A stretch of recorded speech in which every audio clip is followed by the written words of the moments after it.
Ravens Wrap is sponsored by Bud Light, jctickets.net, Geico Insurance, Dunaway Furniture, Ocean City Golf Club, RussellStreetReport.com, Comfort Inn Gold Coast, Holiday Inn Express, BuyAToyota.com, your official site for Toyota deals. The original Green Turtle, hosted by the Blue Ox Bar and Grill. And welcome in. It's another edition of the original Green Turtles Ravens Wrap Show right here on Comcast Beach TV. Now this season also on 47 ABC WMDT and on the radio for a 7th year, Delmarva's Rock Radio and home of the Ravens, the strongest signaled Ravens affiliate on the peninsula at 93.5 The Beach. Coming to you from the infamous Ravens Room at the Blue Ox Bar and Grill, 127th Street and Coastal Highway in Ocean City with Ravens News 44. Give yourselves a hand. Welcome into week number 15 of the NFL for your 8-5 Ravens. Coming up, we're going to recap the Ravens' 28-13 win over the Miami Dolphins. We'll talk news and notes, recap the AFC North, and preview the upcoming game against the Jacksonville Jaguars at M&T Bank Stadium this Sunday with a kickoff at 1 o'clock. Network pregame on the radio at 12:30 on 93.5 The Beach. Now, don't forget on TV, we air various times between Thursday and game day on Comcast Beach TV. Saturday night at 7:30 before the college game of the week, and Sunday at noon on 47 ABC. The Ravens Wrap Show brought to you by our friends at the original Green Turtle, the Blue Ox Bar and Grill, of course. Our friends at Bud Light, the Comfort Inn Gold Coast, Geico, RussellStreetReport.com, Ocean City Golf Club, jctickets.net, which provides us 5 different packs of tickets this year to give away to folks. We've got one more drawing here coming up. Also, Holiday Inn Express North Side at Ocean City, which has the best view of the winter festive lights right to our right. Our friends at Dunaway Furniture and BuyAToyota.com. You can like us on Facebook, and don't forget RavensWrap.com on the web. I'm Mike Bradley from 105.7 The Fan in Baltimore, locally from Mike and Jake in the morning, weekday mornings 5 to 9 on 92.7 WGMD. Joining us once again from 47 ABC WMDT, Sports Director Spencer Tillis. Welcome back, sir. Thank you. Excited to be here, guys. Thanks for having me. And to our left, former coach, football, lacrosse, Ravens fan, Roost member, Steve Slaza. Welcome back, sir. And, of course, we want to wish everybody a Merry Christmas and Happy Holidays, and we're feeling especially jolly coming off that win over the Miami Dolphins, a very critical game to say the least. Now, folks, this is why they pay me the big bucks, or turtle bucks, that is. The meeting between the Ravens and the Dolphins, only the 12th time in NFL history that two 7-5 teams have met. The winner of that game has gone on to the playoffs 8 of the last 10 times. So we have to feel pretty good about that, coming out the victor again, 28-13. John Harbaugh, Joe Flacco together now 5-0 against the Dolphins, and that includes the playoffs going back to when they came into the league together in 2008. Some great news, Elvis Dumervil named AFC Defensive Player of the Week with his 3.5 sacks. He broke the franchise record, now has 16 this season. He broke the record set by Peter Boulware when he had 15. Now, some notes coming into this game. Unfortunately, the news about defensive tackle Haloti Ngata. He did not play after being suspended for the rest of the regular season due to his violation of the substance abuse policy for taking Adderall. It's still, they don't make a distinction, so he took it, he got caught. He left us with 32 tackles, 2 sacks, 2 interceptions, and 2 forced fumbles this year. Also, Asa Jackson came back and played after being on IR, designated to return, and that was key given the fact that Anthony Levine left this game early with a concussion. Crockett Gilmore was not active due to an injured back. We'll talk about that. And unfortunately, the Ravens lost cornerback Danny Gore for the year due to a PCL and MCL knee injury. But guys, as we talk about this game, you know, watching the game initially, that first quarter especially, it looked really bad, Spencer. You get down 10-0 and you wonder, with as big a game as this is, how could the team come out so flat? Yeah, it was ugly early on. I mean, there's no way around it. You get 3 straight 3-and-outs. You know, they followed that with an interception in the end zone. I mean, it wasn't even just the first quarter. It was the better part of the second quarter as well. Yeah. They came out so slow. And I remember sitting there watching it in a live tweet and just looking at, you know, they were in trouble. I thought they needed to come out fast. But the thing is that defense was saving them in this game. For as bad as they were playing, as bad as I felt the position was, you looked up and they were just down 10. I mean, they were still within striking distance. The defense was keeping them in it. But you're right. I mean, it was such a slow start. 3-and-outs all over the place and just not really able to kind of get anything going. Yeah, I don't think they got their first down until about the 10th play, Steve. And again, slow start, but fortunately able to overcome that. Slow start, but I also thought this game really showed the depth that we have this year. You know, you look at Taliaferro at running back, you look at Kamar Aiken, and he was one of your favorites, and he came on and 6 catches for 65. You know, I thought they really did a nice job. Some guys, and like you're saying, your defensive backs, I mean, you got to read the program to see who these guys are. I mean, they keep changing from week to week because we have so many injuries. But, they turned it on when they had to and really put in a good effort. Yeah, I think you bring up a great point about the depth situation, especially on the defensive line, where Timmy Jernigan had to step up with Haloti Ngata being out. And we talked about off air, we talked about Philip Superdal. We'll talk about him coming up, having to play and making a key catch on a drive at the tight end position. I really think that's been key all year. I know Ozzie Newsome's taken a lot of heat over the last couple of years for the drafts that he's had, but even then, you go back in 2013, 2012, you've still gotten two starters each year out of that, and then the 2014 draft has been phenomenal. We've seen guys step up, but I think Ozzie, we talked about this a few weeks ago, I think he's had a bounce back here, not only in free agency, but with the draft as well. Yeah, and it's proving more and more as the year goes on, and you kind of would expect that. I mean, injuries mount up throughout the season. You start seeing more and more of that depth, but early on, obviously with kind of the Ray Rice situation, with a couple other, injuries, Owen Daniels, we immediately saw some guys kind of get pushed into a limelight that kind of needed to step up, and they're answering the bell. And obviously, we were looking at Ozzie and saying he was doing a phenomenal job kind of putting those in place. Now, those second-tier guys are starting to get a little banged up, and the third-tier people are stepping in and making plays and stuff. And still, you don't really see that much of a drop-off, and the production is still there.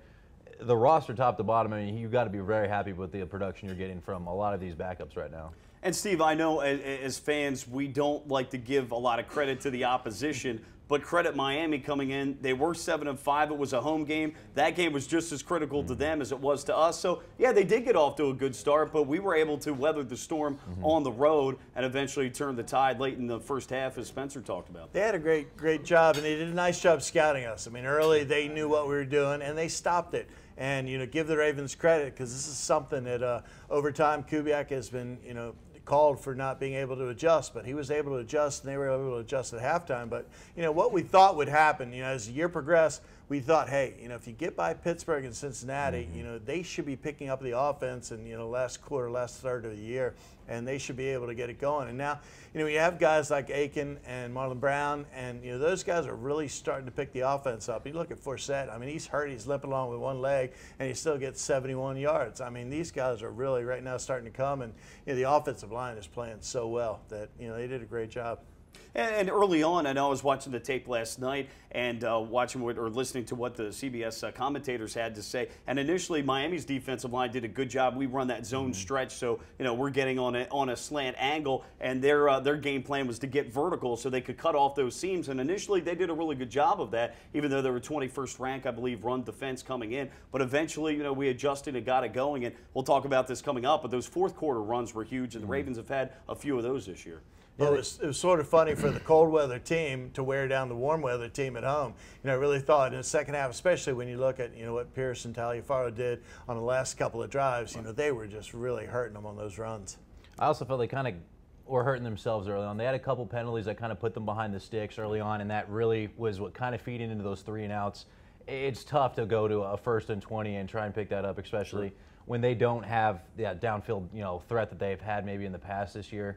And it kind of played itself out there early on. Well, you bring up the downfield threat or lack thereof, and Torrey Smith dealing with a sprained right knee. He was used as a decoy, played just 15 snaps. Flacco throwing to 9 different players. You want to talk about the depth, and you brought up Steve Kamar Aiken caught a career-high 6 passes for 65 yards and a touchdown on 7 targets. And I know Lou's in our audience. I was talking to Lou during the game, and I'm saying, wait a minute, our 6th-string wide receiver, special teams guy, and I mentioned Philip Supernall, the backup tight end, earlier, had a big catch on a touchdown drive. I'm saying these guys are getting us to victory in a game against Miami, who's 7-5. But again, that speaks to depth and guys stepping up, and I think that's really been the story all year long. Well, they were hazing Supernall. You could see him on the bench, and they actually showed it on Ravens Wire. Where Flacco goes up to him. If you had just gone left, he goes, I know, I would have scored a touchdown. But that's the kind of team they have. They're all behind, and the biggest thing is they're all buying into Harbaugh. So I really think they're going to make a move now. So we will see. Now, I know, Spencer, you follow the Ravens a lot more now that you're on the East Coast, but from the outside looking in, even before and now, I think one of the keys, and Mike Preston brought this up in The Sun, is the Ravens under John Harbaugh. That's a team that doesn't quit. No matter how tough it is out of the gate or any part in the game, those guys do not quit. Yeah, I got to see that a lot too, because I grew up being a Colts fan, so I got to see a lot of those battles, especially the first few years with Harbaugh here. And so, as painful as that may be, I was like, I maybe we should pump the brakes a little bit on that. You may want to leave a few minutes early before the crowd gets out. So I got to see that. And you're right. There is that culture of it, of fighting until the end. They definitely had that, and they've picked up that, especially with these last few years. That's a sign of a good coach. If you can get your players to believe in your system, to believe in you, and to adapt your style of play, I mean, they got to be happy with that as well.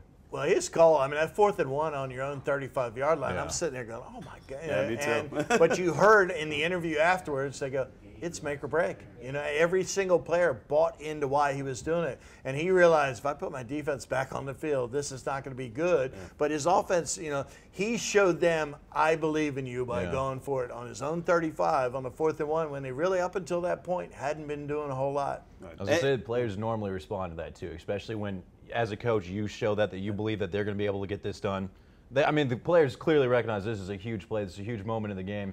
But you show that, you put that faith in them, you give them an opportunity to succeed, and normally players will reward you for that. Well, and Joe hasn't always been great at the quarterback sneak, but it worked several times. Oh, it's worked this year quite a bit. It worked several times in the Miami game as well, and that was big there. Well, with a 6'5" quarterback, when it's 4th and inches, you should be able to get that for the most part in a lot of instances. But I know short yardage running has been difficult for this team, and that goes back, frankly, to Brian Billick back in the late 2000s. Before 2010, 07, it was a rough time. But he was also, he stepped up, whereas, when you looked at him in the game against San Diego, they weren't accounting for him. There were a couple of times where he could have pumped fake and run around the end. In the end zone, he stepped back, everybody was covered, and he took off down the middle and got them out of there and slid, bounced back up, and got the first down. And once you make somebody account for the quarterback, now that guy comes up and you pass over him. So it was a good play.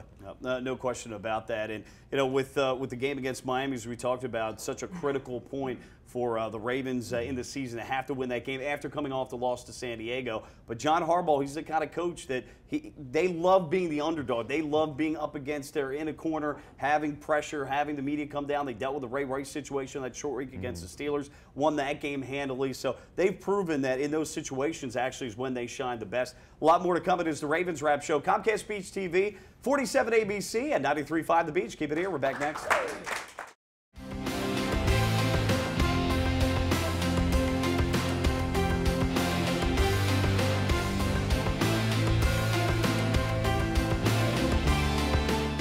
In April 1959, Art Wall won the Masters, edging out Carey Middlecoff and Arnold Palmer by finishing birdie, birdie, birdie, par birdie. 1 month later, Ocean City Golf Club celebrated the opening of their first 18 holes. That course has been transformed now into one of the most scenic golf layouts on the East Coast. Come experience 36 of the most beautiful and challenging holes you'll find anywhere. Ocean City Golf Club in Ocean City, Maryland. Like 33rd Street was to Colt fans, Russell Street will become legendary for future generations of Raven fans. Not only is Russell Street the team's address on Sunday, it's now home to the website voted Baltimore's best 5 years in a row. You've known them as Ravens247.com for years, and now you'll love them as RussellStreetReport.com for many more. There's nothing else like it for Baltimore football fans. Trust me, RussellStreetReport.com. Baltimore's home for football 24/7. Welcome to the Comfort Inn Gold Coast. Conveniently located just 1 block from the beach and adjacent to shopping at the Gold Coast Mall and the movie theater. Newly renovated and open year-round with a marvelous bayfront view. Visit us on the web at comfortgoldcoast.com and see our hot deals and great golf packages, or simply call our direct reservation line to plan your stay.